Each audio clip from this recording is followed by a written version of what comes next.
ini sudah sangat luas. Bahkan manusia sangat sulit jika tidak ada energi listrik. Andai kata tidak ada energi listrik, itu artinya tidak akan ada televisi, kipas angin, lampu, dan sebagainya. Sebaliknya, jika ada energi listrik, kehidupan manusia akan sangat menyenangkan. Oleh karena itu, kita dapat menggunakan dan memanfaatkannya dengan benar. Apa itu listrik? Dalam kehidupan sehari-hari, apa saja yang kalian gunakan dengan pemakaian energi listrik?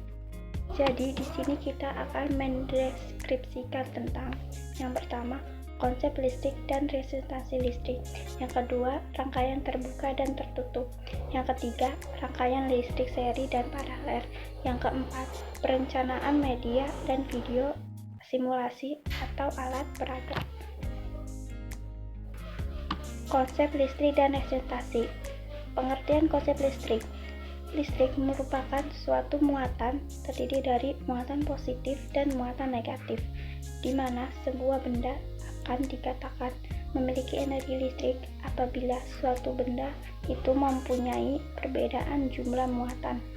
Sedangkan muatan yang dapat berpindah adalah muatan negatif dari suatu benda. Perpindahnya muatan negatif ini disebabkan oleh bermacam gaya atau energi, misal energi gerak, energi panas, dan sebagainya. Selanjutnya, besaran-besaran listrik.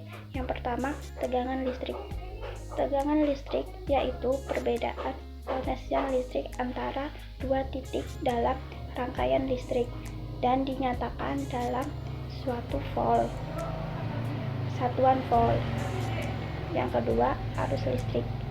Arus listrik adalah banyaknya muatan listrik yang disebabkan dari pergerakan elektron. Elektron-elektron mengalir melalui suatu titik dalam sirkuit listrik tiap satuan waktu. Arus listrik dapat diukur dalam satuan coulomb atau detik atau ampere. Yang ketiga, ada muatan listrik. Muatan listrik adalah muatan dasar yang dimiliki suatu benda yang membuatnya mengalami gaya pada benda lain yang berdekatan dan juga memiliki muatan listrik. Yang keempat, kapasitansi. Kapasitansi adalah ukuran jumlah muatan listrik yang disimpan atau dipisahkan untuk sebuah potensial listrik yang telah ditentukan. Saya Lina Safitri akan melanjutkan tentang besaran-besaran listrik. Yang ketiga yaitu muatan listrik. Muatan listrik adalah muatan dasar yang dimiliki suatu benda yang membuatnya mengalami gaya pada benda lain yang berdekatan dan memiliki muatan listrik. Yang keempat yaitu kapasitasi. Adalah ukuran jumlah muatan listrik yang disimpan atau dipisahkan untuk sebuah potensial listrik. Dan yang kelima yaitu listrik statis dan dinamis. Listrik statis adalah suatu kumpulan muatan listrik dalam jumlah tertentu yang tidak mengalir atau tetap. Yang kedua yaitu listrik dinamis. Listrik dinamis adalah listrik yang dapat bergerak atau mengalir dalam rangkaian listrik. Yang keenam yaitu arus listrik AC dan DC. Yang pertama, arus listrik AC. Arus listrik AC merupakan listrik yang besarannya dan arah arusnya selalu berubah-ubah. Yang kedua yaitu arus listrik DC, yang berarti searah, adalah arus listrik yang mengalir pada suatu hantaran. Yang kedua yaitu B, resistasi atau hukum Ohm. Resistasi listrik adalah sifat suatu benda untuk menghambat arus listrik sesuai konduktivitasnya. Resistasi lebih condong sebagai elemen penghambat listrik pasif karena menghambat muatan tanpa diberi tegangan tambahan atau melakukan perubahan arus. Hal ini karena menurut hukum Ohm, resistasi kali kuat arus sama dengan tegangan atau beda potensial. Yang itu C, fungsi resistor. Fungsi resistor yang sering diketahui adalah sebagai penghambat arus listrik yang mengalir suatu rangkaian elektronik. Fungsi resistor lain secara komplit, antara lain yang pertama membagi arus, yang kedua membatasi atau mengatur arus dalam suatu rangkaian, dan yang ketiga membagi tegangan. Yang D, hubungan resistasi terhadap kawat penghantar. Pemilihan jenis kawat penghantar arus listrik yang tepat akan membuat hasil yang baik. Semakin tinggi nilai hambatan jenis suatu kawat penghantar akan menyebabkan hambatan kawat menjadi semakin besar.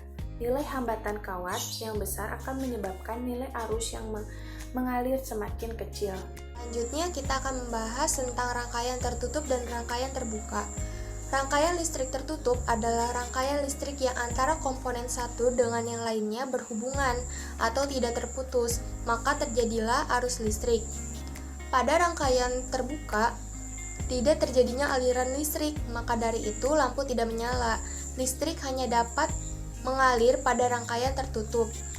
Sebenarnya apa sih itu arus listrik? Nah, arus listrik itu adalah muatan yang mengalir melalui suatu penghantar. Aliran listrik terjadi karena adanya beda potensial atau tegangan antara kedua ujung suatu penghantar. Beda potensial atau tegangan merupakan selisih gaya listrik antara dua titik sembarang pada suatu rangkaian listrik. Besar tegangan listrik dinyatakan dengan satuan volt. Alat untuk mengukur tegangan listrik disebut voltmeter. Arus listrik mengalir dari potensial tinggi ke potensial rendah. Besar arus listrik dinyatakan dengan ampere atau ampere. Alat untuk mengukur besar kecilnya arus listrik disebut amperemeter. Secara sederhana, aliran arus listrik dapat diamati dengan alat bantu berupa batu baterai, kabel penghantar, dan bola lampu. Baterai punya dua buah kutub, yaitu kutub positif dan kutub negatif. Pada kutub positif terdapat muatan listrik positif, dan pada kutub negatif terdapat muatan listrik negatif. Kutub positif memiliki potensial lebih tinggi dibanding kutub negatif. Oleh karena itu, bila sebuah baterai dihubungkan dengan bola lampu melalui kabel, akan terjadi aliran listrik dari kutub positif baterai melewati bola lampu menuju ke kutub negatif baterai. Dengan adanya aliran listrik itu, bola lampu pun akan menyala. Selanjutnya, beda potensial antara kutub-kutub sebuah baterai menyebabkan arus listrik mengalir sepanjang penghantar kawat yang menghubungkan kutub-kutub tersebut. Nah, arus mengalir dari kutub positif batu baterai menuju ke lampu dan kemudian ke kutub negatif baterai. Oleh karena baterai, elektron dikembalikan ke bagian kutub positif lagi. Arus listrik mengalir tiada berpangkal dan berujung, sehingga dikatakan arus mengalir dalam rangkaian tertutup. Pada umumnya, suatu rangkaian listrik terdiri dari banyak rangkaian tertutup yang mempunyai banyak simpul dengan satu atau lebih tegangan. Besaran yang diketahui umumnya berupa tegangan pada sumber tegangan atau arus dari sumber arusnya. Besaran yang tidak diketahui yaitu arus yang mengalir dalam sumber tegangan, tegangan pada sumber arus, dan tegangan serta arus dalam unsur-unsur rangkaiannya. Persamaan yang digunakan untuk menentukan besaran yang tidak diketahui ada 3 kategori, yaitu yang pertama, hukum Kirchhoff dengan arus, hukum Kirchhoff untuk tegangan, dan hubungan volt ampere dalam suatu rangkaian itu. Jumlah persamaan bebas haruslah sama dengan jumlah besaran yang tidak diketahui.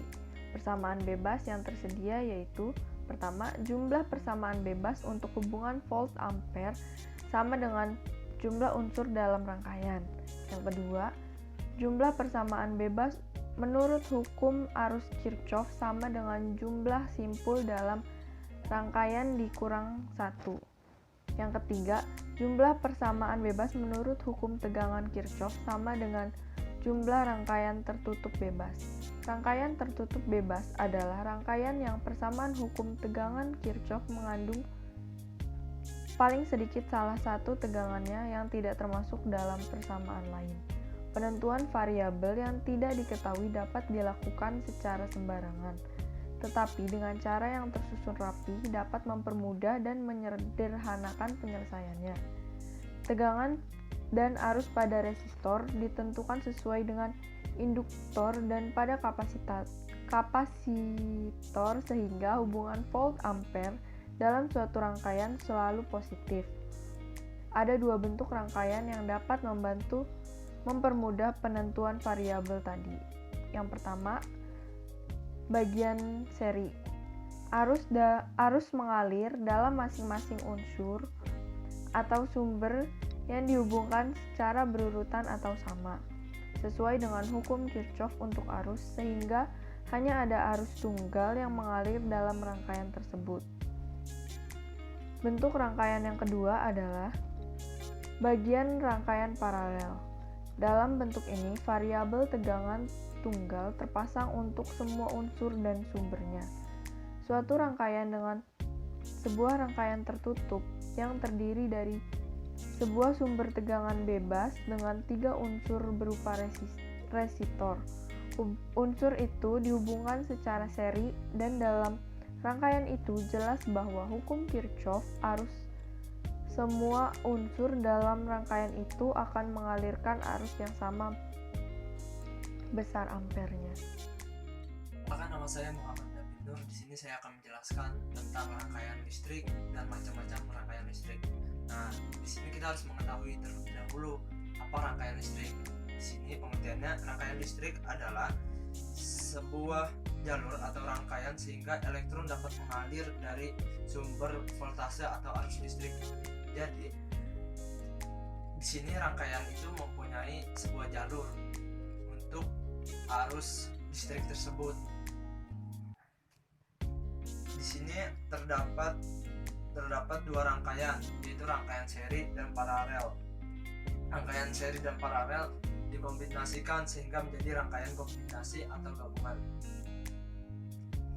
Sebelum membahas rangkaian seri dan rangkaian paralel, saya akan membahas tentang hukum 1 Kirchhoff. Hukum 1 Kirchhoff berbunyi jumlah arus yang masuk pada suatu titik percabangan sama dengan jumlah arus yang keluar dari titik tersebut. Jadi titik 1 percabangan itu sama dengan arus yang keluarnya, ya. Nah, di sini ada pengertiannya. Hukum ini merupakan pernyataan lain dari hukum kekekalan muatan yang menyatakan bahwa jumlah muatan yang mengalir tidak berubah. Selanjutnya saya akan menjelaskan tentang jembatan Wheatstone. Nah, jembatan Wheatstone merupakan sebuah metode yang digunakan untuk mengalir hambatan yang diketahui. Jadi kalau misalnya ada teman-teman mau nyari jembatan Wheatstone ini atau mengukur hambatan yang belum diketahui menggunakan jembatan Wheatstone. Selanjutnya, jembatan Wheatstone digunakan untuk mengoreksi kesalahan yang dapat terjadi pengukuran hambatan menggunakan hukum Ohm. Di sini juga ada perbedaan gaya listrik dengan tegangan listrik. Ada 3. Yang pertama, perbedaan gaya listrik dengan tegangan jepit. Yang kedua, sumber tegangan disusun seri. Yang ketiga, sumber tegangan disusun paralel. Saya akan menjelaskan tentang rangkaian seri. Di sini, rangkaian seri merupakan rangkaian listrik yang komponennya disusun secara berderet hanya melalui jalur arus listrik. Jadi, rangkaian seri ini komponennya itu disusun secara berderet. Nah, contohnya apa sih? Contohnya adalah sebuah rangkaian yang memiliki 2 resistor, tetapi hanya terdapat 1 jalur kebal untuk mengalir listrik, seperti pada gambar ini. Nanti di PPT ada, teman-teman. Selanjutnya adalah rangkaian paralel. Di sini rangkaian paralel merupakan rangkaian listrik yang komponennya disusun sejajar, di mana terdapat dari 1 jalur listrik secara paralel. Jadi rangkaian paralel ini komponennya disusun sejajar terus mempunyai lebih dari satu jalur. Contohnya adalah sebuah rangkaian yang memiliki dua resistor di mana terdapat satu jalur kabel untuk setiap resistornya. Ya, sekian dari saya mengenai rangkaian listrik, macam-macam rangkaian listrik yaitu paralel dan rangkaian seri. Terima kasih. Terus dalam rangkaian seri dan paralel. Nah, dalam rumus fisika, kuat arus itu dilambangkan dengan huruf L. Kuat arus adalah banyaknya muatan arus listrik yang mengalir dalam suatu rangkaian. Nah, untuk menghitung dari kuat arus di rangkaian seri dan paralel ini tidak sama. Nah, berikut rumus hitungannya. Nah, untuk mencari kuat arus pada rangkaian seri digunakan rumus bahwa L sama dengan L1 sama dengan L2 sama dengan L3 sama dengan L4. Nah, jadi rangkaian seri ini jumlah muatan listriknya yang mengalir di setiap hambatan adalah sama, sehingga hambatan pada satu titik akan sama dengan titik yang lain. Sedangkan untuk mencari kuat arus pada rangkaian paralel, yaitu L sama dengan L1 ditambah L2 ditambah L3 ditambah L4. Nah, pada rangkaian paralel ini hitungannya untuk mencari rumus kuat arus itu tidak sama dengan rangkaian seri. Namun, kuat arus total pada rangkaian paralel adalah hasil dari penambahan kuat arus yang ada pada hambatan. Kuat tegangan pada rangkaian seri dan paralel. Nah, tegangan adalah besarnya energi potensial atau P dalam sebuah medan listrik yang memiliki satuan volt. Nah, dalam rangkaian seri, energi potensial akan berbeda antara satu titik dengan titik yang lainnya. Sedangkan untuk rangkaian paralel tidak demikian. Rumus keduanya adalah, untuk tegangan rangkaian seri dirumuskan sebagai P sama dengan P1 plus P2 plus P3 plus P4. Rangkaian seri energi potensial atau tegangan tidak bisa disamakan nilainya seperti hanya dengan kuat arus, yaitu untuk mencari besarnya energi potensial dan tegangan total adalah dengan menggunakan rumus yang tadi, dengan P sama dengan P1 plus P2 plus P3 plus P4. Kuat tegangan rangkaian paralel. Nah, pengukuran tegangan pada rangkaian paralel adalah sama untuk semua titik. Energi potensial total akan sama nilainya dengan energi potensial yang berada pada semua titik, sehingga diperoleh rumus sebagai berikut. P sama dengan V1 sama dengan V2 sama dengan V3 sama dengan V4. Besar hambatan pada kedua rangkaian. Nah, rangkaian seri dan paralel hambatan dapat diketahui dengan melakukan perbandingan antara tegangan dengan kuat arus listrik yang melewati suatu titik dalam satu rangkaian. Dirumuskan sebagai berikut.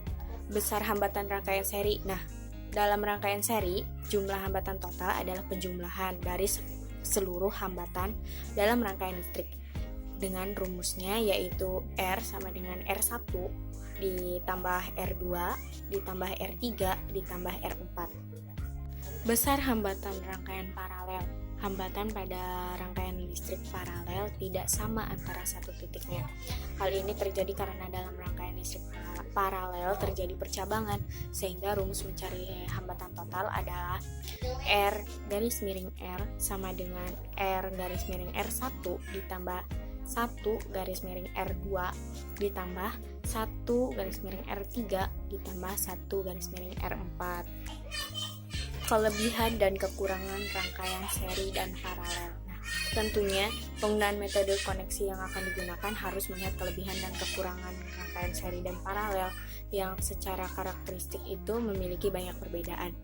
Pada penggunaannya dan penggunaan sehari-hari banyak digunakan rangkaian seri paralel dan campuran, misalnya seperti contoh susunan lampu hias. Kelebihan rangkaian seri. Yang pertama, lebih hemat biaya karena tidak diperlukan banyak kabel tambahan. Yang kedua, analisa kerusakan lebih cepat. Yang ketiga, lebih efisien dalam menghantarkan arus listrik. Yang keempat, arus yang mengalir pada masing-masing beban komponen adalah sama. Kelebihan rangkaian paralel.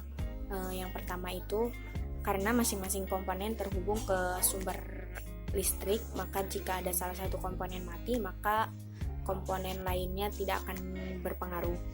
Yang kedua, semua komponen satu sama lain tersusun paralel dengan sumber listrik, maka semuanya akan mendapat tegangan yang sama. Ini persis di penerapan hubungan paralel instalasi listrik rumah. Kekurangan rangkaian seri. Yang pertama, jika salah satu komponen atau beban di rangkaian mati, maka keseluruhan rangkaian akan mati total, atau dengan kata lain arus listrik akan terhenti. Yang kedua, hambatan rangkaian seri itu sendiri menjadi lebih besar karena merupakan jumlah total hambatan beban yang ada. Yang ketiga, pada penggunaan lampu, misalnya lampu listrik AC, lampu akan menyala tetapi tidak bersinar dengan terang yang sama karena adanya perbedaan tegangan. Kekurangan rangkaian paralel. Seperti gambar untuk contoh rangkaian listrik dalam rumah, maka kabel dan saklar yang digunakan menjadi sangat banyak tergantung jumlah beban yang ada, sehingga biaya untuk membangun rangkaian paralel itu lebih besar daripada seri. Yang kedua itu, pada saat terjadi kesalahan, rangkaian ini lebih kompleks dan lebih sulit untuk menemukan penyebabnya karena semua beban itu dihubungkan secara paralel sehingga harus dicek di tiap komponen atau beban yang dihubungkan.